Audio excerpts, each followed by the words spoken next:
नमस्कार। कभी सोचा है कि इस इतनी बड़ी दुनिया में भारत असल में है कहाँ? चलिए, आज इसी सवाल का जवाब ढूंढते हैं। ये सिर्फ भूगोल का एक चैप्टर नहीं है, बल्कि हमारे अपने घर का पता जानने जैसा है, एक ग्लोबल स्केल पर। तो सबसे पहले एक बड़ा ही दिलचस्प सवाल। जरा सोचिए, हमारी पृथ्वी तो एक विशाल, गोल और लगातार घूमती हुई गेंद है। अब ऐसी किसी चीज पर आप किसी जगह का सटीक पता, मतलब एकदम पिन पॉइंट एड्रेस कैसे देंगे? तो इस सफर में हम क्या-क्या जानने वाले हैं? सबसे पहले हम पृथ्वी के एड्रेस सिस्टम को समझेंगे, फिर भारत के कुछ पुराने और ऐतिहासिक नामों पर एक नजर डालेंगे। इसके बाद हम नक्शे पर भारत की सही जगह ढूंढेंगे, उसके एकदम सटीक कोऑर्डिनेट्स पता करेंगे और आखिर में उन खास काल्पनिक रेखाओं के बारे में जानेंगे जो भारत से होकर गुजरती हैं और जिनका हम पर बहुत गहरा असर पड़ता है। ठीक है, तो किसी देश को ढूंढने से पहले हमें उस नक्शे को समझना होगा जिस पर वो देश है। तो चलिए शुरुआत करते हैं पृथ्वी के अपने ग्लोबल एड्रेस सिस्टम से। इसे समझने का सबसे आसान तरीका ये है, बस कल्पना कीजिए कि हमने अपनी पूरी पृथ्वी को एक बहुत बड़े ग्राफ पेपर में लपेट दिया है। ये जो ग्रिड बनेगा ना, यही हमें किसी भी जगह को पिन पॉइंट करने में मदद करता है। अच्छा, इस ग्रिड में जो लेटी हुई यानी हॉरिजॉन्टल लाइंस हैं, उन्हें कहते हैं अक्षांश या लैटिट्यूड। आप इन्हें एक सीढ़ी के डंडों की तरह समझ सकते हैं। सबसे बीच वाला डंडा जो 0 डिग्री पर है, वो है भूमध्य रेखा या इक्वेटर। बाकी सारी रेखाएं इससे उत्तर या दक्षिण की तरफ दूरी बताती हैं। और यहाँ स्क्रीन पे देखिए, कुछ बहुत ही जरूरी अक्षांश रेखाएं दिखाई दे रही हैं।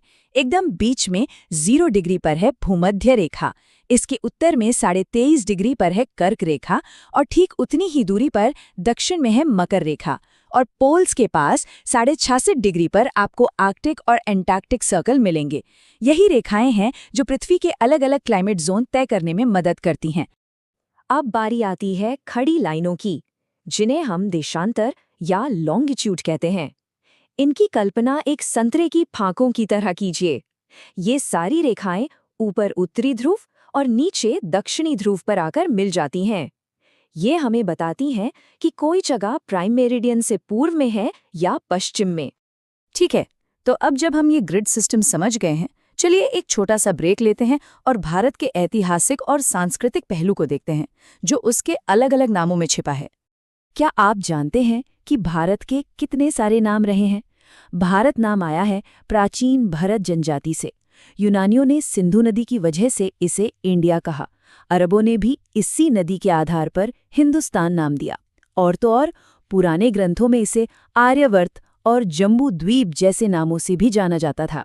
है ना कमाल की बात? चलिए अब वापस अपनी ज्योग्राफी यात्रा पर लौटते हैं।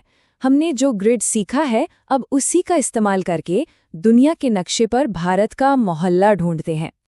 देखिए, भूमध्य रेखा पृथ्वी को उत्तरी और दक्षिणी 2 हिस्सों में बांटती है और प्राइम मेरिडियन इसे पूर्वी और पश्चिमी हिस्सों में। और भारत पूरी तरह से 100% उत्तर पूर्वी गोलार्ध में आता है। मतलब ये भूमध्य रेखा के उत्तर में है और प्राइम मेरिडियन के पूर्व में। तो हमें भारत का मोहल्ला तो मिल गया, अब बारी है उसके घर का सटीक पता जानने की। मतलब अब हम जूम इन करेंगे और उन खास स्ट्रीट नंबर्स या कोऑर्डिनेट्स को देखेंगे जो भारत का एकदम पक्का पता बताते हैं। तो अब जरा इन नंबर्स पर गौर कीजिए। अगर हम दक्षिण से उत्तर की ओर देखें तो भारत का मुख्य भूभाग 8 डिग्री 4 मिनट से 37 डिग्री 6 मिनट उत्तरी अक्षांश के बीच फैला है और पश्चिम से पूर्व की ओर ये 68 डिग्री 7 मिनट से 97 डिग्री 25 मिनट पूर्वी देशांतर के बीच है। ये कोई छोटी मोटी दूरी नहीं है, ये लगभग 3000 किलोमीटर का फैलाव है। और ये नंबर्स जमीन पर कैसे दिखते हैं, वो यहाँ देखिए।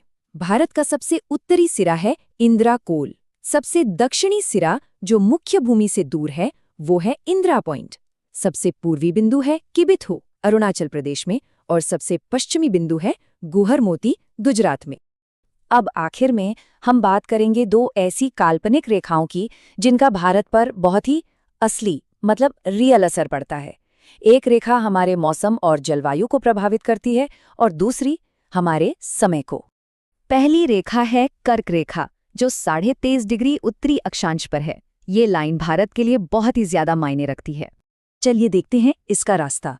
ये रेखा भारत के लगभग बीचों बीच से गुजरती है और इस सफर में ये कुल 8 राज्यों को पार करती है: गुजरात, राजस्थान, मध्य प्रदेश, छत्तीसगढ़, झारखंड, पश्चिम बंगाल, त्रिपुरा और मिजोरम। अब बात करते हैं दूसरी खास रेखा की, जो एक देशांतर है। ये है 82 डिग्री 30 मिनट पूर्वी देशांतर, और यही वो रेखा है जो पूरे भारत का एक टाइम जोन यानी कि इंडियन स्टैंडर्ड टाइम या IST तय करती है। ये रेखा उत्तर से दक्षिण की ओर 5 राज्यों से होकर गुजरती है। ये राज्य हैं उत्तर प्रदेश, मध्य प्रदेश, छत्तीसगढ़, उड़ीसा और आंध्र प्रदेश। सोचिए, पूरे देश की घड़ियां इसी एक रेखा के हिसाब से चलती हैं। इसका मतलब ये हुआ कि हमारा भारतीय मानक समय यानी IST दुनिया के मानक समय ग्रीनिच मीन टाइम या GMT से ठीक 5.5 घंटे आगे है। तो आसान भाषा में, जब लंदन में, जहां GMT तय होता है, दोपहर के 12 बज रहे होंगे, तो हमारे यहाँ भारत में शाम के 5:30 बज रहे होंगे। तो आज हमने जो कुछ भी सीखा है उसे ध्यान में रखते हुए अब आपके लिए एक सवाल। भारत का मानक समय तय करने वाली देशांतर रेखा इनमें से किस राज्य से होकर गुजरती है? आपके ऑप्शन हैं: A Rajasthan, B Paschim Bengal, C Chhattisgarh या D गुजरात। क्या लगता है, क्या है इसका सही जवाब? अपना जवाब नीचे कमेंट्स में जरूर बताइएगा। आज के लिए बस इतना ही। जुड़ने के लिए शुक्रिया। अगली बार फिर मिलेंगे कुछ नया और दिलचस्प जानने के लिए।